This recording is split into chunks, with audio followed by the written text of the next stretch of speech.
I think I always made the comment that once a miller, always a miller. Ravel, ambitious, but brilliant! I don't believe it! I swear I do not believe it! Good heavens, he's done it again! Another promotion for the big man. I've got 12 bottles of champagne in my office and we're going to drink them all night. Do me a favour, drop me off in Rotherham. Hello everybody, welcome back to New York Talk. This is the Rotherham United podcast. Thank you all for being with us. We have a game to talk about. We have a preview show. Burton Albion are coming to town on Saturday. Always a difficult game. But we'll see. We'll see how it goes for us. We'll preview what we think is going to happen. And then we'll go from there. Mick, you are with us. How are we? I'm all right, mate. I'm all right. Thanks for reminding me. I just thought, well, I were. I'll just get to my age. Okay. You know where you are, yeah. True. Yeah. I'll keep reminding you throughout the show. Thanks. If I go wandering off, just let me know. Will you give me a shout back? Yeah, that's fine. Danny's back. How are we doing, Danny? I'm not so bad, lads. How are we all? Very, very good. Thank you very much, mate. Well, hey. Yeah, so there we are. Welcome. Should we just end it there? We've got a lot to talk about. That's it, Burton. 1 minute. 1 minute, 30 seconds, with 30 seconds being an intro. We'll leave it there. Yeah. We have loads of people with us, as you'd expect. Martin Holland is with us. John Henderson says, Buenos noches, fellow Millers. Terry Femme is saying, hi all you positive Millers. Home win, here we come. Scott Kent's with us, as is the Baldy Wolfer. Kelly Bob, Richard, and Steve Grundy are all with us so far. We have a few bits to talk about. The next John Stones in our academy. We'll talk about that because that's odd. Steve Evans starting the beef with Birmingham a week early. Talk about that. And also carrying on the beef with Nathan Jones, which didn't exist last week. We'll talk about that as well. Steve Evans throwing things everywhere. Mick, let's start with the game. The thing that actually matters, not the bluster and potential or whatever else. Let's talk about the game itself. A couple of games were beaten now, which like we said in the last episode, is our longest unbeaten run of the calendar year so far. Yeah. Positive signs going into this side. Are you feeling happy? I don't know. I don't know whether I am or not, to be honest. I mean, yeah. Realistically, you know, this has to be one of those games where you're targeting 3 points, isn't it? Absolutely, 100%. And given the improvement we have seen in the performances, specifically at home, then yeah, I'm not going to say I'm optimistic. I've been scarred by the last couple of years, and my optimism cupboard is empty at the moment. So but we should be winning. This is a game we have to target for 3 points. Absolutely. Yes, I agree, Danny. And it's one of those things that we hate saying things like this because we were on the butt of the other end of this shoe for the last 2 seasons. Yeah. But this, I really don't want to use the phrase, but I can't think of it. Well, if you want to be challenged at the right end of the season, right end of the table, a team that have yet to win 0-0 in the last 2 games, 3 draws and 1 defeat, you're not saying you've got to win it, but you've got to be positive about your outlook, and you've got positive about, as Steve Evans, I expect the team to come out positively on Saturday. That's a must for me. The players got to be positive. Yeah, you have to come into the game Saturday not expecting to and look at it as if to go, right, this should be a game that we're winning. Let's get the job done, sort of fixture. But the last 2 have been 0-0 draws.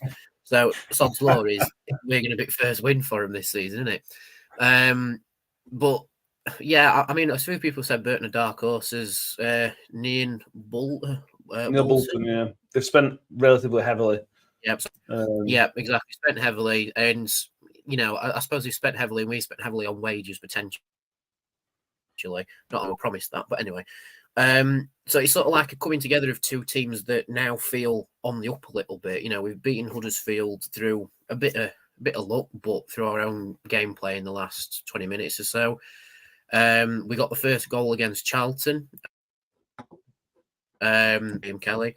So it feels like two teams meeting at potentially the right and wrong time in the season. The right time because they're both on the up, the wrong time because they're playing each other. But I agree with Mick. In the back of my head, it says, "Yeah, but the other games we've targeted with 3 points, we've not got 3 points yet." But yeah, but for me, this fixture worries me because yes, we should be beating Burton. We should be beating, yeah, so it worries me a bit. Have you heard of Norman Collier, Danny? Obviously not. Wi-Fi issues. Is it on? Oh, come on, it's everything looks all right. My end. The only reason I noticed you, Danny, is because mine's actually working today. I can see Mick moving all right. So can I, and you two. No, moving all right. So what? Oh, we'll power through and hope. But yeah, Saul Smitherman says he used to shop in Burton's. Yeah, absolutely. That's what we're looking for. Yeah, but Nilbot mentions Burton. Yeah, they've been taken over by a Nordic consortium. I don't know the specific details of, but they've been a very, very, very, very, very well-run club in the past, taken over by a rich group. So they'll be eventually expecting bigger things. But they've had 3 points on the board, all of them draws. It's not a great start to the season. Everybody expects better, I suppose, don't they? Yeah, I mean, yeah. You get taken over by somebody, and you expect immediately bigger things, don't you? So it's a strange club to be pumping any money into. I'll be honest with you. It's not a club that's necessarily likely to return you anything on your investment. You're not going to be attracting masses of supporters through the gates with much like us with the clubs in the bigger clubs in the sort of vicinity. I mean, we've got a massive club just down the road, obviously, haven't we, as well? So, they've got Forest, Derby. It's a bit of a strange situation. So I treat any sort of investment in that club as with a bit of suspicion, quite frankly. So whether that pans out as the supporters are wanting it to do, in terms of success on the pitch and lots of money spent on players, well, that remains to be seen. But we need to just concentrate on Saturday, and Saturday is a game that we have to target. We've got to, like you said, their record for the start of the season is not great, and we need to make sure that continues because neither is ours. No, only 2 points better off. So it's not like we're coming into the banging form, although better form, not exactly exciting. We'll go back to the game in a bit more detail, but we've got a quick kind of a run of fixtures now, which is quite an interesting run of fixtures. Which there's points available for these four. Obviously, we've got Burton next, Birmingham home next Saturday, so it's obviously home game. Yeah, that's a guaranteed win. That one, isn't it? That's 3 points in bag already. Yeah. Shrewsbury away and Cambridge away. There's a real opportunity there to pick up some points. Now, if you're picking up 8, 9, 10 points in that, which is absolutely doable, you then kind of start to build a little bit of momentum through the season, especially if you pick up something against who are expected to be a top team like Birmingham this season. 2 real chances there to break the away duct as well, which we'll talk about in a couple of weeks' time. But this is an interesting 4 fixtures, which will probably tell us a lot about us over these next 4 games, to be honest with you. Yeah, it will, because we're going to be playing teams who we suspect should be. Like you said, it's difficult because I don't want to go down. We should be beating teams like Root, but we've certainly got sort of 2 or 3 teams that you would expect to be lower to mid-table, and we would expect to be upper to mid-table. So those are the teams that you're absolutely right. We should be targeting for getting points from, and obviously Birmingham is going to be a massive test, which we'll cover it next week, but I can't see us covering ourselves in a great deal of glory in that, but let's wait and see on that one. So yeah, it is, but we've still got the away hoodoo hanging over us, haven't we? You know, and it doesn't matter whether it's Shrewsbury or Stamford, as it was in pre-season. You know, it's still hanging there, so we've got to get that out of the way. And you're right, those are 2 games that hopefully one of those will break it. But looking at Saturday, that's the first of this run, like you said, and we've got to do it, mate. We've got to. If we put in that a performance like we did in that second half against Huddersfield, we'll be fine. We'll be absolutely fine. Well, that's the second half. After the crowd got up from standing off, then we'll be fine. But you know, if we go back to a Wickham performance or even worse, a Fleetwood performance, then we'll get beat. We'll get beat at home convincingly. So it's guessing which team's going to turn up in it. Yeah, well, it's often the case with Steve Evans' team, isn't it? Yeah. Danny's hopefully back. Talk to me, Danny. Hello. The hello was fine. That's a good start. Are we all right? It seems okay. I think the internet just doesn't want to see you. No, well, I've looked over the router and I've threatened it, and it seems to be working now. Yeah. Tom Case, I think we get the one away win and get the monkey off our back. We'll win quite a few. I think that tends to be the case. That tends to be the case with Steve Evans' team in general, Danny. And this happened at Stephen. It happened with his first time round. Steve Evans' team needs to get into a groove. It needs to get into a rhythm. And like I mentioned, we joke about it being only 2 games, but that's we've seen signs, and there is a possibility of a rhythm being got into now, which can hopefully feed into a bit of a run. Or am I just being too hopeful? A mix of the two, I think. I think you're right with Steve Evans' team. As soon as they find their little notch that they can settle into, they'll carry on with it and perform really well. I mean, look at Steve in his last season. They got into their little, like you say, groove, and they went off really well and only just missed out on the playoffs. Maybe potentially it was our fault for bringing him in early, but never mind. But I do think with him coming back here, there are certain things he needs to live up to, but also certain things he needs to change. For example, the away record. We can get into the biggest groove we can get into and be absolutely incredible at home. I mean, if the second half against Huddersfield carries on, New York could be a real fortress. I mean, we're unbeaten at home anyway at the minute, but there will be that underlying thing from the players who were here last season and at the club in general, I think, with the board and, you know, wanting to change it, of not winning away. And I think that may trip us up a little bit. It's almost like getting into a groove, but when we go away, the shoelaces are tied together. And I agree with the comments. If we get that off our back quickly this season, sooner rather than later, should I say, this season, then we'll be all right. But it's just getting there, you know, and we've shown so far that sometimes when we're playing well and we go a goal up, we don't hang on to the leads. I mean, look at the Charlton game. We got a brilliant goal.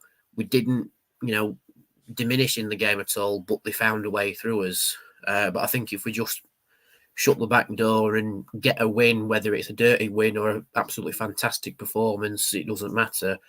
It'll be off the back. And then we can go into the Steve Evans groove, if you like, that he's shown that he is capable of with other teams.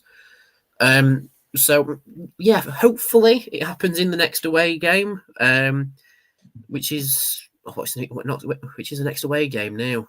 Shrewsbury, what's that? Shrewsbury. 3 weeks? 2 weeks. Yeah. 2 weeks I mean, I suppose it's a benefit that we've got a home double header now, so we can sort of build up a bit of steam and then maybe go into that game with the confidence that we can actually do it. But, you know, time will tell with that. Yeah. Let's talk about the game in specifics, Mick, for Saturday. Let's go through kind of team news, which has been brought up by Mr. Evans today. It looks like Liam Kelly and Chris Teehee are doubts. Probably both expected, to be honest. But Liam Kelly went off with an injury, didn't he, last week? Teehee's been on and off injured for a while now, to be honest with you. But Sean Raggett is available. And more importantly, Joe Rafferty is still available.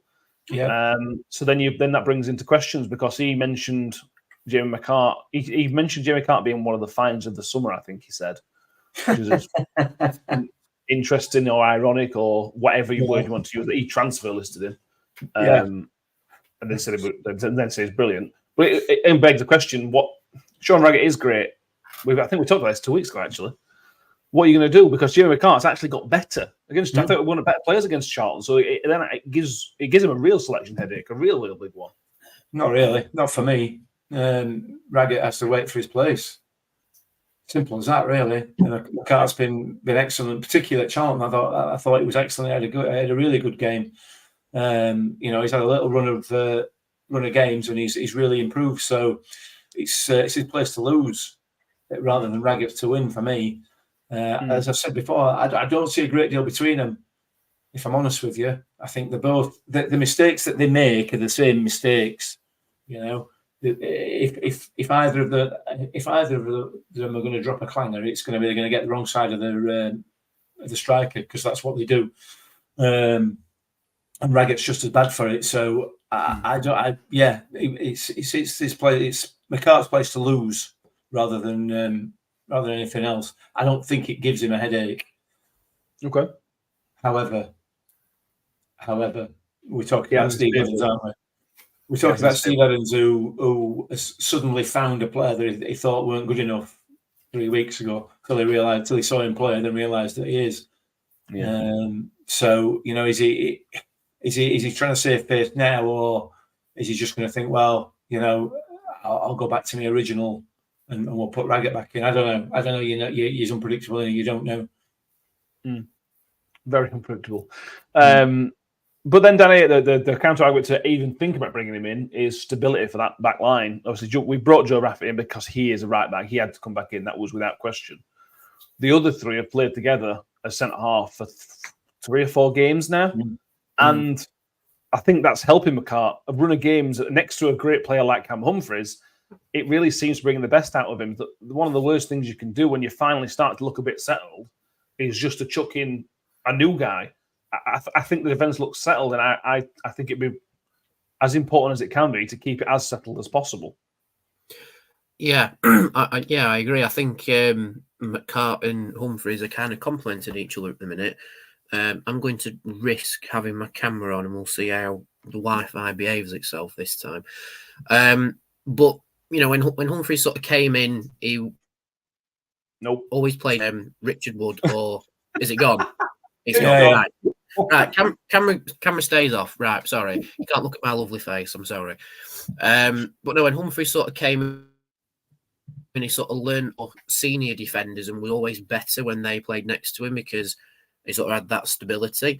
But he sort of developed from that, and now with McCart coming in, they're more or less the same age. There isn't that much of a difference between the two of them, and they're sort of complementing each other a bit because they're building that partnership. So I think you're right. I think if we were to chuck Raggett in because he's fit, it sort of plays into the narrative that Evans doesn't really trust McCart. That's why he was transfer listed, etc., etc. He just so happens to have played well over the last stretch of games.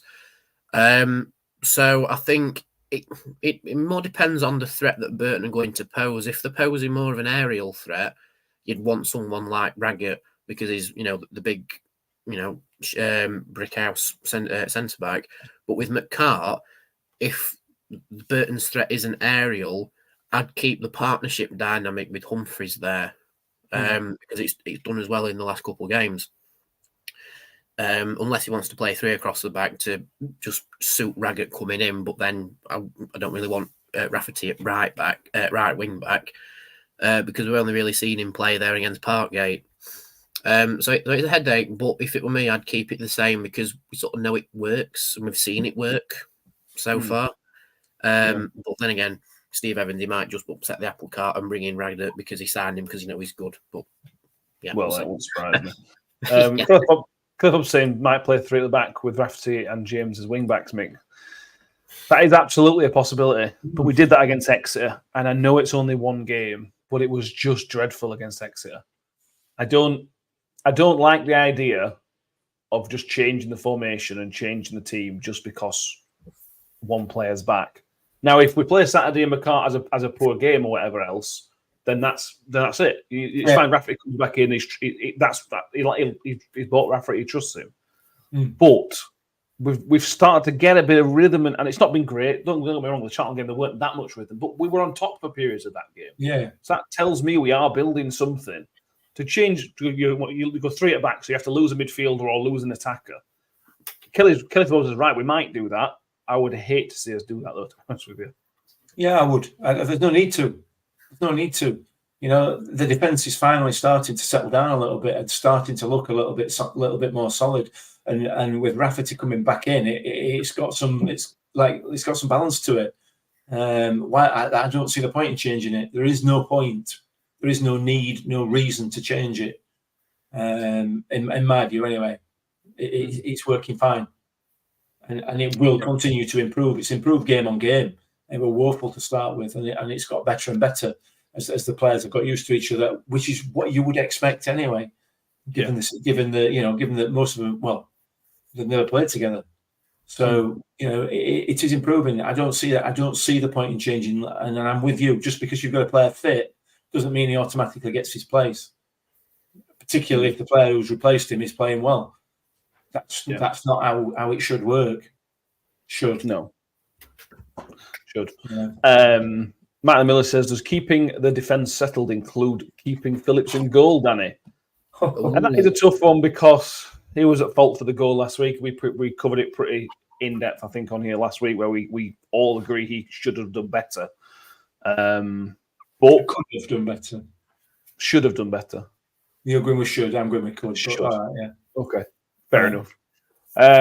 Where do you sit in the goalkeeper debate, Danny? Because this is going to. I suspect this is going to rumble on all season. Because if Phillips gets dropped, Cam Dawson comes in. We're going to be having the same conversations, really, probably. But keeping Phillips would keep a settled defence. But then he's made a mistake, and so what are you reckoning for the keeping situation?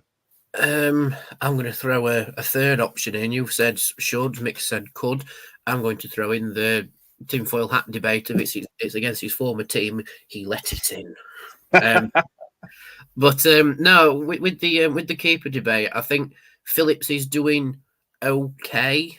But I actually think the reason he's starting in the league is, well, like I say, to keep the defence settled and to have that constant until we worked out which was the better defensive lineup, which I actually don't think we've still worked out. We've sort of seen the one that's doing well, but that's because one member was a couple of members were injured, and so we couldn't really see the dynamic properly. But I think Phillips will stay in goal until he has an absolute calamity, and then he'll come out. I think the goal against Charlton. Yeah, he should probably do better, I think. But then we've got the whole Victor rosy glasses on because it's like, oh, Victor would have saved that, But I do think until Phillips has a major howler, he will stay as starting keeper, unless Dawson has an absolute blinder in training, which might influence opinion. You never know. We've seen it happen before in the first game of the season. I'm still not letting that go, by the way. That's Sam Nombe comment. But yeah, I do think Phillips will start on Saturday purely because it'll keep the defence settled. But like I've just mentioned earlier, Evans might completely upset the apple cart and kick it down the hill and go right. Raggett's coming in, McCart's dropped. We're playing Dawson as well, and Alex McDonald will probably play it right back for some unknown reason again as well. Why not? Yeah, why not? But I do think with Kelly being injured, that is the opportunity for McDonald to play in his quote unquote more natural position as a midfielder, and then have like a Doffin and Powell in there with him. I think was the last starting 11 we had. So yeah, there are options there. I wouldn't put McWilliams into midfield with Kelly being injured because he's not really shown his true worth, I think's the polite way to put it at the minute. So yeah, we'll chuck McDonald in. Why not? He might end up striker by end of game. We'll see. Yeah, we're going to come back to McWilliams in just a second once I've gone through a few comments. Harry says, I doubt he'll start him because he loves McCart. I think he could drop Humphries, though. Sorry, Mick, he hasn't been at his best. He's saying about Cam Humphries. Scott Kent said, I can honestly see him changing it. Steve says, we've missed 50% of our defence so far with Raggett and Rafferty now both fit. He says, Scott says, I honestly can't see him not putting Raggett back in. Terry Fenby says, if it's the old idea is not broke, don't fix it. Yeah. Mick Williams, Danny's brought him up, so we may as well talk about him because we need to move on to the midfield because Liam Kelly's injured. Sean McWilliams, I said to you last week that I don't really know what he does. Yeah, and for a midfield, that's quite a big problem because he's not a sitter. I don't think he's a sitter. I don't think he can play attacking like Hacks or nearly a 10 role. I think he's closer to a Frecklington and Rathbone type player. I think that's what he's meant to be. But whenever I've seen him on the ball, he looks way off. He doesn't look good on the ball. I don't get McWilliams' situation at the moment. I don't know what he brings us. He may start on Saturday. I don't get him so far. Well, I mean, I agree with you. I agree with you completely. And we had this conversation, like you said last week, but I will caveat that by saying we've not seen very much of him either. No. So it's difficult to say what he's going to bring. I've not been massively impressed with him, I'll be honest with you, so far. But Evans obviously sees something in him, and it just remains to be seen what that is exactly. And once he gets some game time, some match time, then maybe we'll see that. But I'm not convinced. I'm not convinced at all. So it depends what options he's got available in that central midfield. Who knows? You've got Hacks in there who's a shoo-in anyway. He will be there wherever. Powell obviously will be in there. It's who that third person's going to be. I don't know. Maybe Humbo comes back and we play 4 across the centre for a standard 4-4-2. I don't know. We'll have to wait and see on that, won't we? But yeah, McWilliams, I'm not sold. I'll be honest. In some cases, it could be like a Wiles player, box-to-box player, not as good though potentially. Yeah. Who did he start against? Did he start against Bristol Rovers? I can't remember. I think he did, yeah, because Rafferty were injured and he were right back. I think. Well, McDonald were right back on that one. I think. Yeah. I shall check. I'm sure he has started again. I know he came on in the second half of the Fleetwood game, didn't he? Did he start against? Was it Fleetwood that he started against? No, he came on. He came on at half time. Crew. So I'm pretty sure he started against Crew, but he did not start against those. No, didn't start against Bristol Rovers either. So I don't know. But he started against Wickham. Should we just go through all games? Yeah. Until we find out which he played against. He did start against Wickham, didn't he? Of course he did. Sean Williams started against Wickham, which is I think his only start so far. It remains to be seen. We'll have to. The thing is, Danny, that we need somebody because the two players who play the similar kind of role is Liam Kelly and Chris T, both out injured. Or Liam Kelly is very, very likely to be out injured. This creates a problem really because if you're going to play this kind of system, you need that Liam Kelly type player, that Chris T, that Barlasser type player who can keep the ball moving. And when two of them get injured, that is quite unlucky, and then it does create a problem to find a solution to that because you could play Hacks there, but you're putting a lead on him a little bit. That's a potential problem for Saturday. That. Oh yeah, definitely. I mean, like I say, it's a bit unprecedented that two of them get injured quickly together. But maybe it's a case of pray that one of them recovers a little bit in time. Like there are doubts at this point, but it's not an overall thing of they're not going to be at least in the squad. They might not start, and we play a little bit of a different approach in midfield to begin with until we get them back on for the second half, maybe last half an hour or something. So we're not completely running them into the ground.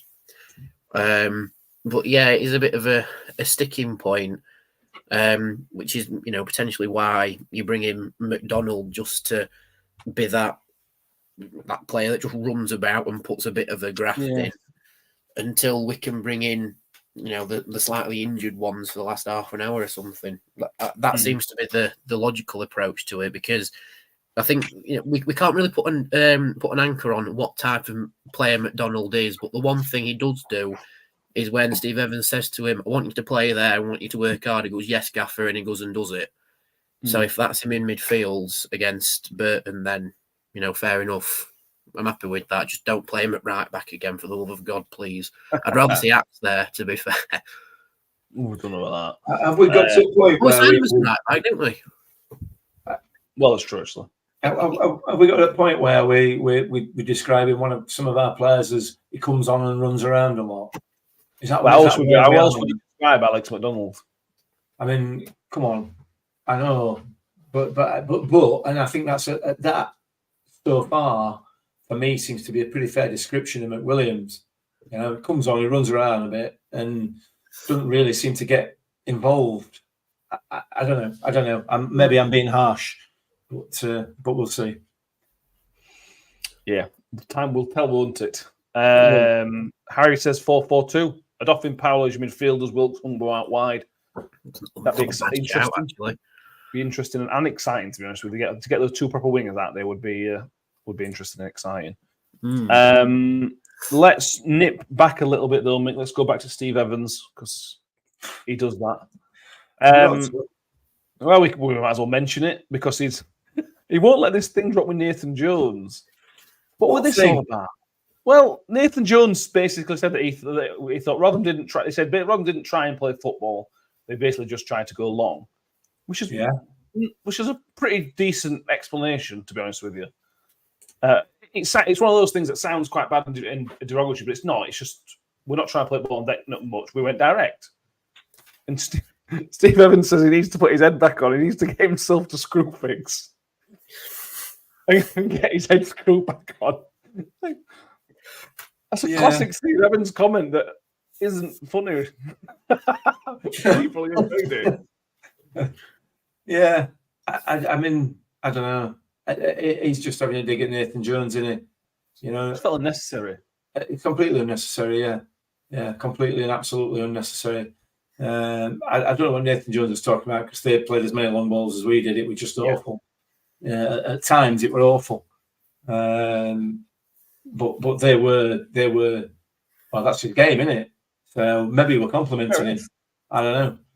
Maybe we're complimenting him, and maybe Steve Evans has got a little bit of a touchy about it because some of our supporters, including me, have given him pelters about it at the start of the season. So maybe he's got a bit touchy about it and thought, opposition managers are having a go at me now. So he's got a bit got face on with him a bit. I don't know. Unnecessary. No need to get involved, is there?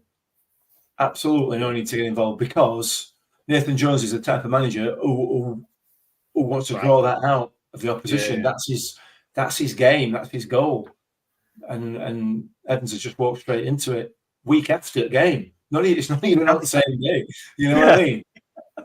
I don't know. A bit bizarre, really. But I don't know whether he sees it as something that will endear him to supporters, Because that's the kind of comment that a supporter would make, Nathan Jones again, listen to him bloody going off, talking about long ball, he needs to get his head seen to. It's a supporter's kind of thing to say, isn't it? And maybe Evans seems to think that that's something that will ingratiate him with the supporters. I don't know, but not with me. It doesn't. Yeah.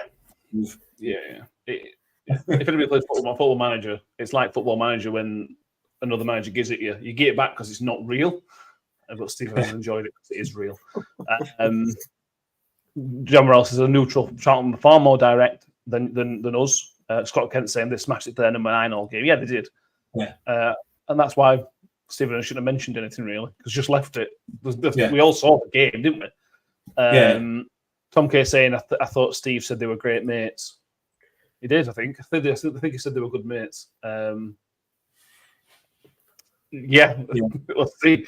Danny, anything on that comment? Also, we'll bring in the Birmingham one as well, where he called them Real Birmingham. Which again, didn't he call Wrexham the Harlem Globetrotters as well? He called Wrexham the Harlem Globetrotters, the Real Madrid of League One. And I know why he's doing it. We've talked to John this on a private chat. Me and Mick have got that. I know why he's doing it. He's laying the groundwork for next week. But it's just so unnecessary. Just call them Birmingham. I mean, I personally thought that it was Bolton that were the Real Madrid of League One because it's the best team in league, apparently. That's what Everett will tell you. Yeah, and they're playing white as well. Anyway, I think the comments towards Nathan Jones, whilst it is funny, like you've just said, it's something we'd say on the podcast. You know, it's something like you playing long ball, get to through it, screw your head back on. You know, you're chatting out your ass. But for the face of the club to say it, like, because he's the face of the club, he's the face of the club to the media week in, week out. For him to say it, it's a bit, nah, come on. You know, it's it's a bit childish. I think the comment from Nathan Jones was a bit of masking on his end because, like a few people said in the comments, they were doing it all game anyway. But the better approach for Steve Evans, in my opinion anyway, is to have said nothing, just kept it quiet, because it's like, yeah, you're saying we didn't come to to play football and you didn't manage to beat us. So, you know, leave that as it is. Same with the Birmingham comment. I mean, yeah, Birmingham are going to be a very big team in this league. They are technically the biggest team if you count attendance anyway. But don't lay the groundwork. That's not really his job. It's not his job to big up a fixture to get people in. You know, we know it's going to be a big game against Birmingham, as it was a big game against Huddersfield, because it's the relegated teams against each other in League One. Let's call him Real Birmingham. No offense to John. It's like he's beginning up to be this team that's like unbeatable in this division, but effectively anyone can beat anyone in this division. They just happen to have spent the most money. Like in the league with Barcelona for years and years that were spending the most money. So who's the Barcelona of this division? Is it us? Because I don't think it is. We're more the Athletic Bilbao of this division at the minute. We're Bilbao? Yeah. Why? We're going to kids playing for us. I don't know. We're just not one of the big three at the minute, are we? Okay. Got you. Yeah, it would be obviously Bolton or Barcelona, because pretty football. That's where you're going wrong early now. It's pretty football. If anything, I'd switch it around. I'd say Bolton and Real Madrid, Birmingham probably Barcelona, and we'll leave Wrexham to be Harlem Globetrotters because they can go and play basketball. That wasn't necessary, no. To bring Wrexham. That was absolutely unnecessary. I didn't realise he'd said that about Wrexham as well. Dear me. Again, there's no rhyme or reason to it. Just go to your press conference, say he's injured. We're going to try and do it this way, game. Done. You know, I suppose we can't win though, can we? Because we said that Liam Richardson would dull as dishwater, and he never gave us anything. At least Evans gives us stuff, I suppose. Not necessarily this stuff, but this is kind of a side product. He's honest about injuries and things like that more than Liam Richardson was, for example. So. Is that better that we have to deal with this nonsense? But the issue with it is, Matt, is that he tells us about the injuries. You're absolutely right, but then because of all the bluster that comes around it, you don't know whether he's telling the truth about the injuries. Yeah, you know, it's like, hang on a minute, is all that just camouflage to cover up something else that he's telling us that's not right? I don't know. I don't know. I don't listen to him if I can avoid it. So I just see the excerpts and I'm comfortable with that. I'm happy with that. It makes my life a bit cheerier. The best way I can describe these press conferences, it's a tabloid journalist wet dream, because the amount of spiel that he goes on about, like the Real Birmingham stuff. Danny, it's not 1985 anymore, is it? You know what I mean? We're in 2024 now. We're not in 1980s where you could spout all that nonsense and have it splashed all over papers. People can see through it. People see through it now. And it's just anyway. It's unnecessary. But whatever. Sean Morrell says Birmingham's away kit is white this season, and the weather in Brum doesn't give Madrid vibes though. No, I mean city-wise, there's a bit of a difference. Sadly. Scott Kent says surprised he didn't call Jay Stanfield the Mbappe of League One. You've just given him his line for next week. Next one. Yeah, get ready next Thursday. We've just bought Mbappe of League One. Harry says he's rattled their fans. He enjoys it. Bricktop says Wrexham are better than Bolton, which is turning out to be the case, and will be hilarious if Wrexham finish with Bolton, just for Ian Everett's sake. Oh, okay. It'd be great. John Morell, I think Steve Evans should be a studio guest on Sky for our game against Wrexham. If Sky don't do that, they've missed an absolute treat. Yeah, absolutely. That would be pure cinema, that, wouldn't it? That would be pure. So for all we just said, that I would watch that. I wouldn't necessarily watch the game, but I'd watch the pre-match, the post-match, and half-time just for Steve Evans. Richard says, isn't it just comments, harmless banter? You could certainly argue that, but I don't necessarily want in the presser, pre-match presser, that. Just give us information. Just talk to me about how Burton are going to play, which wasn't talked about. I don't think anything about how Burton are going to set up and play. I want that rather than this, if that kind of makes sense. Pre-match press conferences aren't for banter; they're for information that the journalists can give to the fans of the club. Yeah, I mean, it's outdated, all that scenario now, though, isn't it? Because, you know, the journalists are only going to repeat what the club's already put out on social media anyway. So their job, sorry, Danny, I know you're trained in this, but their job is essentially redundant now. Oh, no, I agree.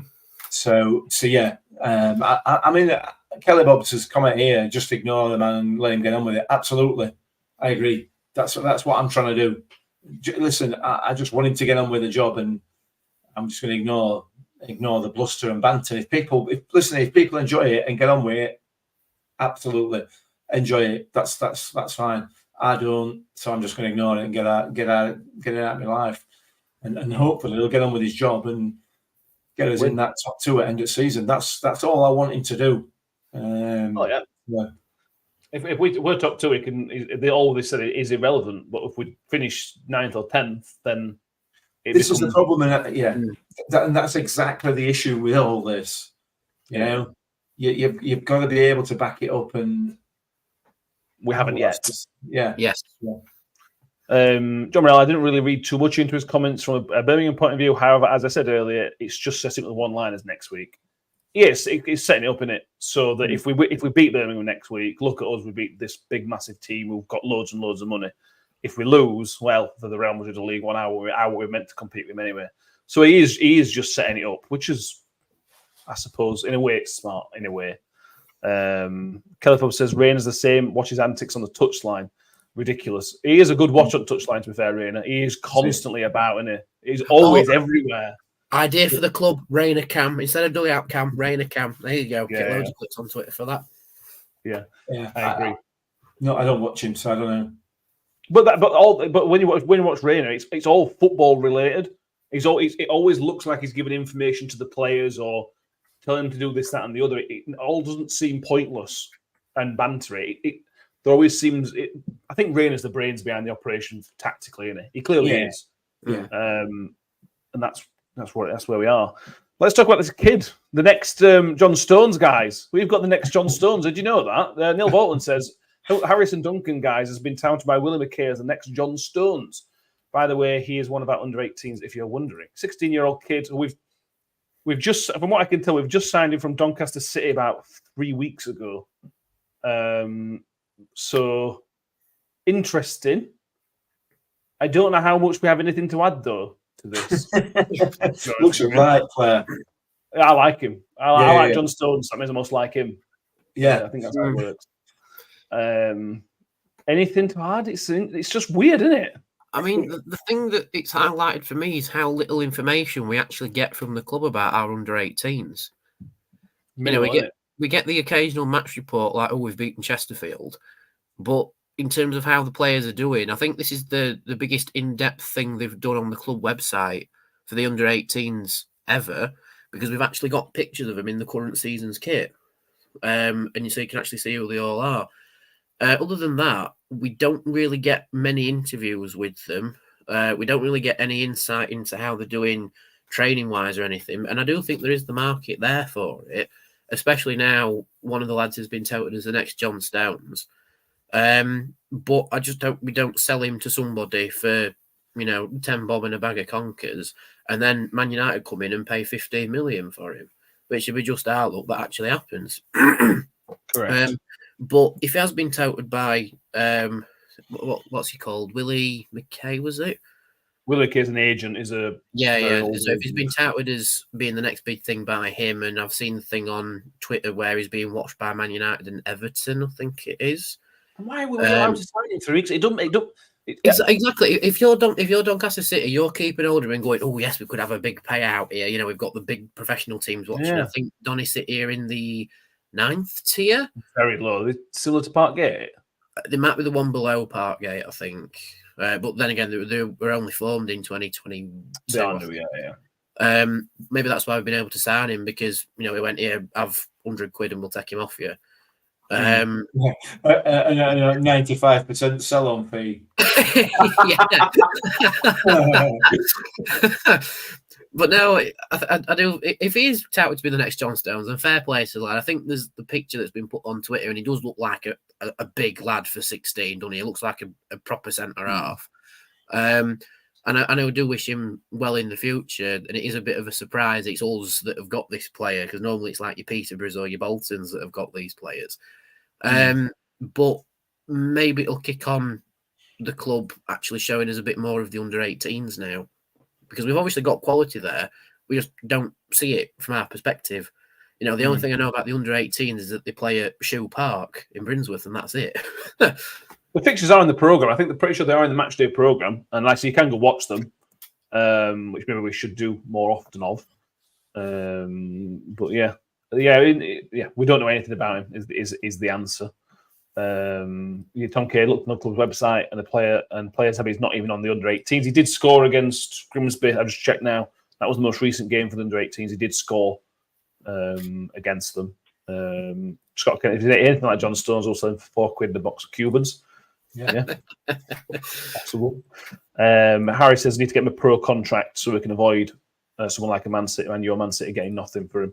Yeah, I don't know when you can sign pro contracts. I think it's probably 17, isn't it? And we've only had 3 weeks. No, I think you can. I've seen 16. You've been 16-year-olds in Premier League squads before, and I think you have to have at least some sort of pro contract, right? Whether it's like young professional, I'm not sure. But there's definitely a step up between being in the under-18s and at least having the prospect of first-team football. So there must be some contract there that you can sign, or else, how would you get 16-year-olds in the Premier League occasionally with their league? You don't have to be professional to play. You just have to be signed to the club. Oh, okay. So you can be scholar. There can be scholar contracts or whatever. They're probably not called scholar contracts anymore, are they? But yeah, let's wait and see. Is all I can say really.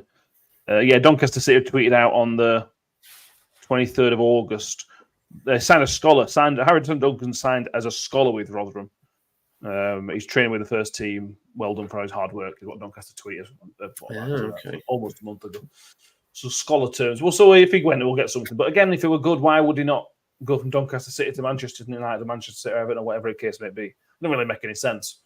Even to someone like Sheffield United or Sheff Wednesday, where they have more progression in the youth system. We'll see. Look, it might pop up in Papa John's, not Papa John's.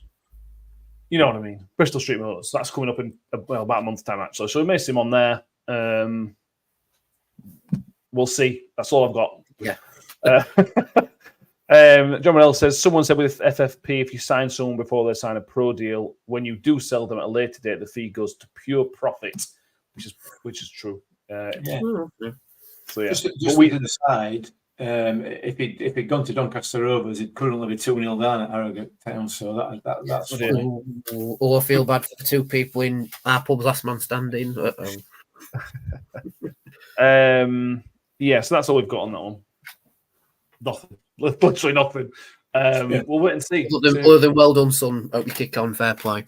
Other than well done, you've got yourself a professional contract, and that's amazing. But you're based almost professional football, which is amazing. Yeah. Fair play to you, mate. You got 5 minutes out of that. Thank you very much. Well, just pointing that out. Yeah. How have we all enjoyed the Coca-Cola men trend on Twitter and the videos with music attached to them? I'm mixed looking at it. I'm going to rely on you for this one, Danny. How have none of you seen this? Because I work for a living, that's why. I've not seen it. Have you not seen this week? It's been amazing on social media. No, there's the Barclays men, which is like videos of people who played in the Barclays Premier League attached to music of the time. So you're like all the great Wigan players and all the great Pompey players of that era to all this music. And then they brought in the Coca-Cola men, which is because it used to be the Coca-Cola Football League, didn't it? Yeah, it did, yeah. So all those teams that had good players during the Coca-Cola period have done really good videos and stuff like that. The problem is our Coca-Cola years were dreadful. Yes. They went from 2006 or 2005 when we got relegated on a record low points total to the first year at Don Valley, which is quite a bad 10 or so year period. So we didn't have very many ones. I realise who I'm talking to, so this is pointless anyway. Yeah. I'd love to know what that'd be brilliant. I've seen the club put loads of video out and other people, but I don't have sound on when I'm listening to my phone, so I didn't realise there was any music on it. Fair Having enough. said that, Right. I did see a clip earlier on with of Lee Recklington with some Oasis track over the top of it. Yeah, that was Forever RUFC did that one. They also did the Alpha one. They also got the Alpha goals and put. I can't remember what music to put to that now. Somebody did a Pringle one as well.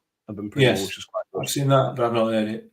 There you go. Yeah. I shall go back and I shall listen and I shall comment on Sunday on my views. Well, yes, like anybody cares. Well. The trend will be over by then. Knowing how quick social media, the trend will be completely over by then. So it'll be pointless for you to comment on that, to be honest with you. Well, not like me, just to be slightly behind everything. Do you have any players that you want to mention from that period, Mick? From a Millmore post-championship Millmore years to Don Valley? Is there any players that stand out or you were really good for that period? That's basically what this Coca-Cola. Yeah, I mean Alfie, obviously. He wasn't doing the Coca-Cola years, if that helps. Well, is he not? Well, in that case, no. Lee Williamson, Will Hoskins. A big fan of Lee Williamson. Liked him. Will Hoskins, yeah, he flattered to deceive, didn't he? Yeah. So, yeah. Not a lot going off. Not really, no. It wasn't a good time for the club, was it? Two relegations, two administrations, 7 years, 8 years in League Two. Yeah. Tough times. What's our backing track? Hello, Darkness, my old friend, or something. Basically, yeah. Not a good time. But then look at what we have had since then. When they do one about the 2010s, that'll be where we come into it, innit, really? Yeah. Tom Kay, Stephen Brogan could have been an amazing player. Yeah, he was such a good young player. Injury was the back end of Paul Warren's career the Coca-Cola years. No, he left just as the Coca-Cola years started, really. Okay. So Coca-Cola came in as the champ. That was when it rebranded. So Coca-Cola came in with this big sponsorship deal and said, we want to change the names of your league. And EFL went, yeah, all right. So they just changed everything for a bit of cash. So 2004, 2005 was when is the period we're looking at. Oh, so Coca-Cola changed it from Division 1 to Championship. Correct. Right, okay. I don't actually know that, fair enough. Yeah, and then Empower took over, but they haven't changed anything. There we go. Richard says Kevin Ellison. That's a good shout, I think. I think it was Don Valley era, which again might not fall into it. Jamie Yates. There was a Yates, weren't there? Yeah, there were. Yeah. Can't remember now. Anyway, we're gonna have to move on because I can't think of any other players that played for us at that time, which is a shame. Prediction League. Excited, everybody? Yay. Thank you very much. Prediction League is up as it stands. 5 predictions. Look at that, Mick. Oh, look at that. Oh, what's happened there? Can you believe it? Look at that. Top Let me take a picture of that because I'm never going to see that again. I mean, this is being recorded, which is positive for you. Oh yeah, yeah. Tom and Danny are on 3. Danny, you got on the board with a 1-1 last week. Hey. Kev has a single point because it goes 3-0 every week, and we've only won 1 game. Ben and Joy need some points on the board. So let's go. Prediction time. I've not written down Joy's prediction yet, but we have Kev who has gone 3-0. Kev's away. We're going to ask Kev to come on this week, but it turns out he's on holiday in Turkey. So we said, don't worry about it. Just enjoy your beer by the pool and give us your prediction. So he's gone 3-0. Ben's gone 3-1. Tom's gone 2-0 as Joy. So far for those 4, they've all gone for a home win. Danny, you are not top of the league, below Mick on the table, so I will let you go before him. Thank you. Makes no difference. But there we go. Danny, what do you reckon? Oh, Christ. I'm going to say 2-1. To us? Yep. Cool. So 2-1, we go 2-1. Mick? Yeah, that's where I was going. I was going 2-1. I think I'm going to stick with that. I can't see you both went the same last week. Say again? You both went the same last week. Yeah, I can't see us keeping a clean sheet. I'll be honest. Yeah. So yeah, 2-1. I think we will win, but yeah, 2-1. Fair enough. Scott Kent says 3-1. Chris Taylor says 3-0. Tom K, Steve Grundy, and Harry and Mike all say 2-0, as does Chris Wright. John Manns goes 4-0 to the Millers.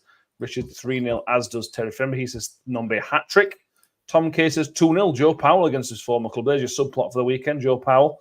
Bricktop says 2-2. John Morell says 3-1. He says Donovan, who plays for Burton, who was on loan from Birmingham, will score. John S says 3-0. Kelvin Bob saying 5-0. Oh, I'd love a 5-0 whilst I'm at work. That'd be beautiful. And I don't want to overhype this too much, Mick, but this does feel a bit of an opportunity to properly kickstart the season.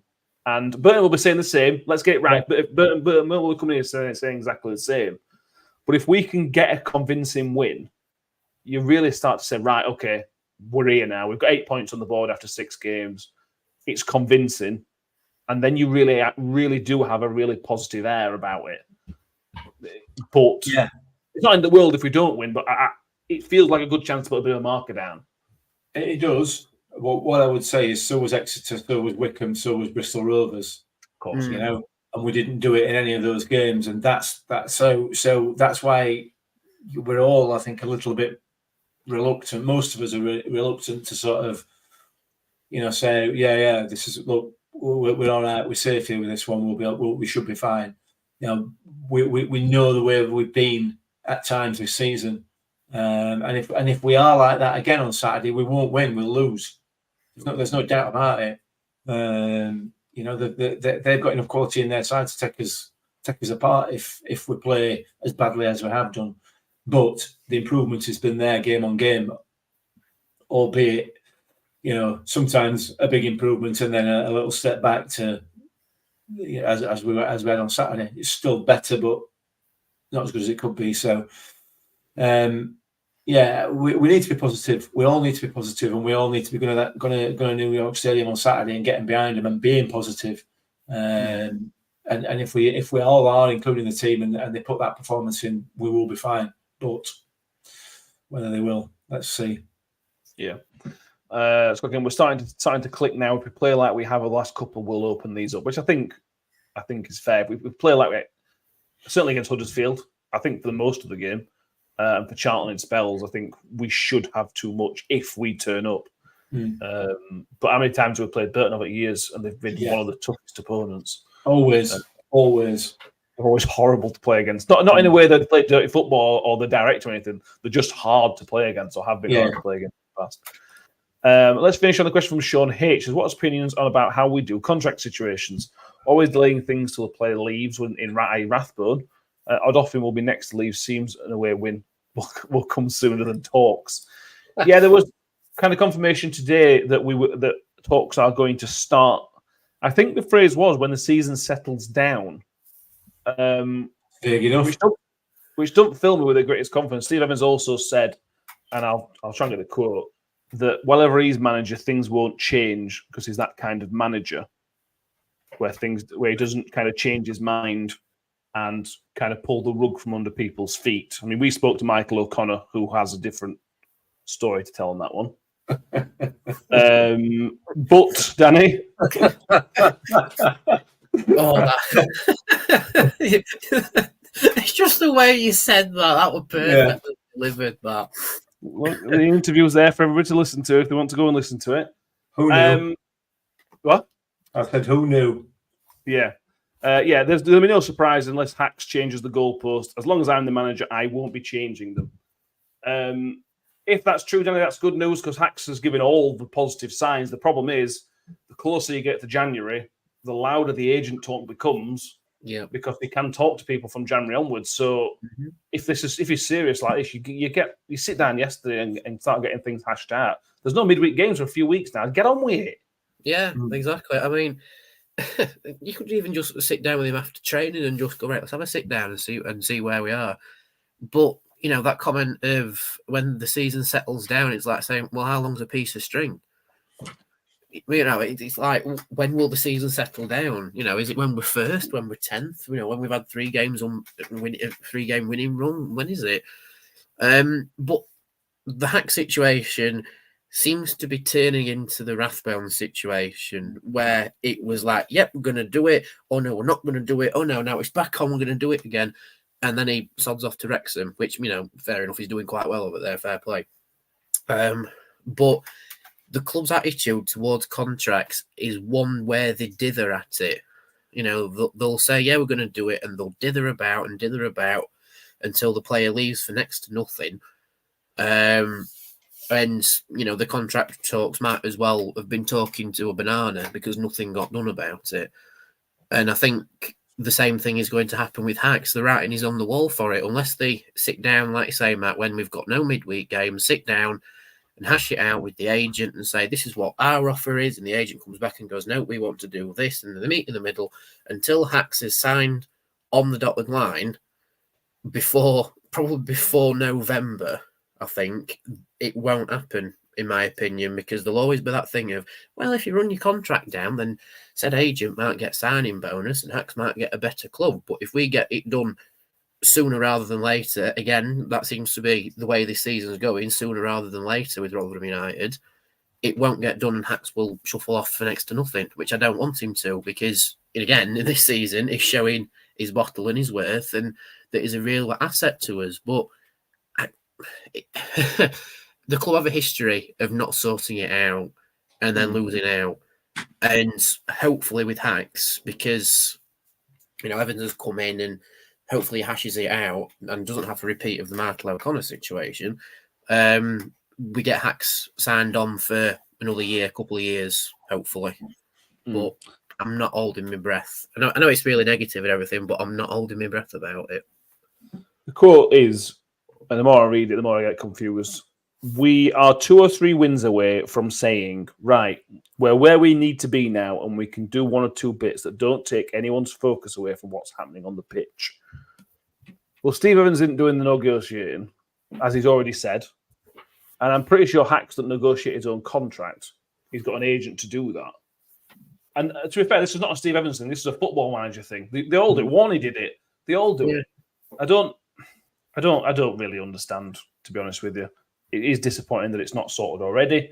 If Hacks doesn't want to be here, which I don't think is the case, but if Hacks doesn't want to be here, let's cash in January. Let's just get on with it. Chris Taylor, don't forget, the agent will be in Hack's head now. If we can't make a player sign, he doesn't want to. Yeah, absolutely. Yeah. Which is why we did the right thing by getting rid of Ollie when we did. But everything Hacks has said says he wants to be. Even Evans has said that the Hacks and Rathbone situation is different because Rathbone didn't want to be here, and Hacks is saying that he does. So if the situations are different, please don't dilly-dally. Don't let this get to January and he's not signed, because he'll be gone. If we get to the 1st of January and Hacks hasn't signed a new contract, there's no way he spends next season with us. No way for me in a million years. Yeah. No. I think if the contract isn't sorted out by December, I'd be inclined to cash in on Hacks in January anyway, because he's only got a year extension. You got to, yeah. If we get January's not signed, you've got to sell him. Yeah. As much as we don't want him to go because he's a fantastic footballer on his day, unfortunately, if it's not done by December, we have to cash in so we get at least something. That's why we cashed in with Ollie, so we got something. It wasn't the right amount, don't get me wrong, because it's look. But if you even left for Hacks in January, this is the problem now. We're waiting until January. Well, that's the club's fault, where he should have been sorted yesterday, and I think that's the case with every contract situation over the last 2 years. I think it wasn't sorted early enough. It seems to be something that's always on the back burner when really it should be maybe not at the forefront because that's results. It should be at least second in line, but it feels like it's 5th at the minute. And it just needs sorting out. And like you alluded to earlier, Matt, they need to sit down when we've got no games during midweek, So then, effectively, it's not going to bother Hacks in the next game because he'll have a couple of days to get his head back into the game. Yeah. I don't care. Hacks is the only person that was at the club last time we were in League One. That says it's all about our ability to get players to sign new contracts. Yes, it does. Anything else? It's a bit of a negative note to finish on. We've got a few more positives. Yeah, I think so. You can't expect the club to tell us what's happening with contracts. We all want to know, but you can't expect them to tell you. They'd be better off just saying, "Look, we're dealing with it. Yeah, I'm not going to get. We're not telling you any details. We're not discussing any details. We are in negotiations. End of story. We don't know what's going on behind the scenes. We don't know what demands have been made by anybody. So, we're very quick to slate the club, and rightly so at times because of some of the players that have gone on frees that shouldn't have done. I accept that, but without the information, you don't know. You just don't know, and it's just the speculation just makes it worse. It just fuels problems. So let them get on with it, and if it goes on a free or whatever, then feel free to criticise because it shouldn't be. Hopefully the club know that and are aware of that and are trying to deal with it. So let's wait and see. To be fair, the only contract that the club did get proactive with was Victor, and the club still got criticised at the end of that. Yeah. Can't win it away, I suppose. No. But we didn't lose out completely on that. No, we didn't. I'm not criticising the club there. I'm just saying the club have come in for a lot of criticism. I'm not going to go back over Victor's contract again, so I don't think we'll. But I don't think us on the podcast necessarily criticise the club on that one. No. They did what they could in that situation. Yeah. In terms of contracts, maybe it's Rotherham that need a trip to Screwfix and not Nathan Jones. Yeah, absolutely. I don't know if that worked, Danny. Yeah. And he just throw heads on without contracts. Anything else? No. Brilliant. I'm glad to see we've managed to get the time out of this. I hope everybody has enjoyed being with us. We will be back. Well, there'll be Saturday. Instant Reaction Saturday evening will be around. It'll be me and probably Mick. Maybe we can convince Ben to make an appearance if he is available. If not, he'll be stuck with us two geezers. Then we'll be back on Sunday evening, which will be the review show of this game against Burton Albion. And then next week, we're going to get John on for the scout report, by the way. So that'll be fun for everybody to watch. After they've played Wrexham, we're going to speak to him after that game and see if he's buzzing or frustrated, which is the big one on Monday night. Real Madrid against the Harlem Globetrotters. What a game that is. No. I'm shocked that they've put that on Sky. Truly, truly shocked.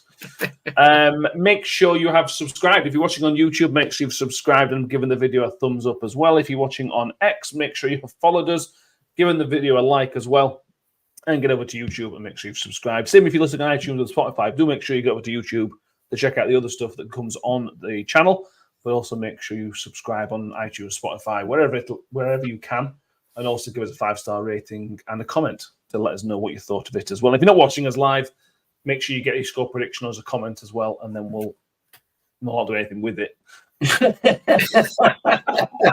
It's nice to know what others' opinions are. It's nice to know. I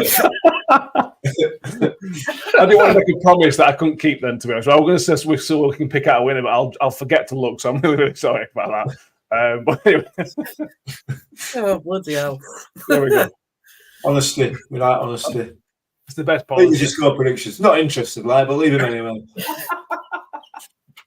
It's what you meant to say, innit, on YouTube. Make sure you like and yeah. subscribe. Yeah, it's what people say. So yeah, there you go. Thank you all for being with us. We'll see you all next time, where we'll probably be as unprofessional then as we are now. But Mick, Danny, thank you very much. We'll see you all next time. And as always, up the Millers. Up the Millers. I think I always made the comment that once a Miller, always a Miller. Ravel, ambitious, but brilliant!